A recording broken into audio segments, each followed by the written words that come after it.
আমার ক্যান্সার ধরা পড়ছে। একটা কেমোতে প্রায় 20,000-18,000 টাকার মতো আমার ব্যয় হয়। আমার 10টা কেমো হয়ে গেছে অলরেডি, আরও 4টে কেমোর মতো আছে।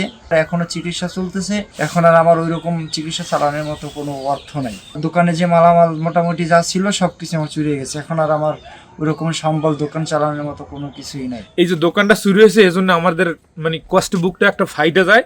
এখন ওর অবস্থা খুব কঠিন। মানুষে যদি কিছু দেয়, সহযোগিতা করে, তাহলে কেমন চলবে। পরীক্ষা নিরীক্ষার পরে আমার ক্যান্সার ধরা পড়ছে।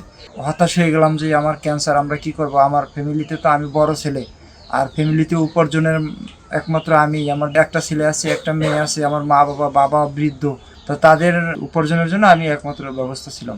আমি চিকিৎসা চলার পরে আমি অনেক টাকা পয়সা ব্যয় করছি। একটা কেমোতে প্রায় 20,000-18,000 টাকার মতো আমার ব্যয় হয়। আমার 10টা কেমো হয়ে গেছে অলরেডি, আরও 4টে কেমোর মতো আছে।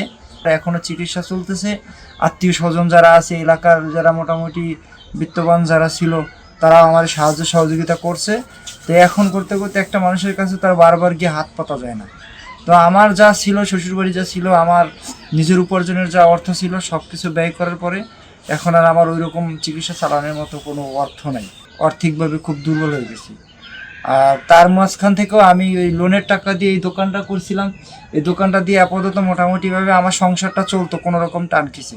তো সেগুলোর মাঝখান থেকেও আমার এই দোকানটাও গত পরশুদিন রাত্রে যে মালামাল মোটামুটি যা ছিল সব কিছু আমার চুরি হয়ে গেছে। এখন আর আমার ওইরকম সম্বল দোকান চালানোর মতো কোনো কিছুই নাই। সেক্ষেত্রে আমি দেশের বিত্তবান ব্যক্তিদের বলতে চাই যে আমি খুব অসহায়। যদি আপনারা আমার দিকে একটু সাহায্যের হাত বাড়িয়ে দিতেন, হয়তো আমি আমার ছেলে মেয়ে, আমার মা বাবা নিয়ে সবারই সুন্দরভাবে একটু বাঁচতে পারতাম, দুবেলা দুমুঠো ডাল ভাত খেয়ে। একটা ক্যান্সার রোগীর দোকান চুরি হয়েছে, তাও ওই 2 দিন আগে। যে লোকটা আর কি ক্যান্সারে আক্রান্ত, যার কেমন টাকা জোগাড় করতে হিমশিম খাচ্ছে।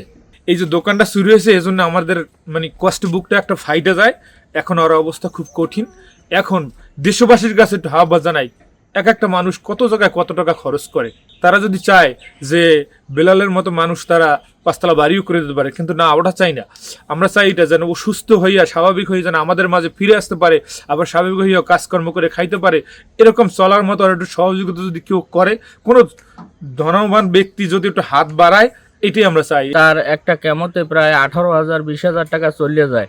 এগুলো সবাই আমরা গ্রামবাসী কিছু সহযোগিতা করছি, কিন্তু এখন কয়বার গ্রামবাসী, তাদেরও তো সংসার আদি আছে, তারা কিভাবে করবে। এখন যাদের আছে, তারা যদি একটু সহযোগিতা করে তাহলে এটা আমি মনে করি যে ভালো হয়। এখন তো চলার মতো কোনো কায়দা নাই তো। এখন এই দিক দিয়ে মনে করেন টুকটাক বাজারঘাট করতে বাসায়, এখন হ্যাঁ তো হইবে না, ওই বিকামে মাল নাই তো চলে লেগে গেছে। আর যে কেমন দেবে হয়তো মানুষের কোনো উঠইবে, মানুষে কি টাকা চাই এক ফির চাইলে দেয়? মানুষে তো বারবার চাইলে তো মনে করেন 200 টাকা দেয়। এই বর্তমানে আছে এই অবস্থায়। মানুষে যদি কিছু দেয়, সহযোগিতা করে, তাহলে কেমন চলবে, আনাইলে তো চলবে না।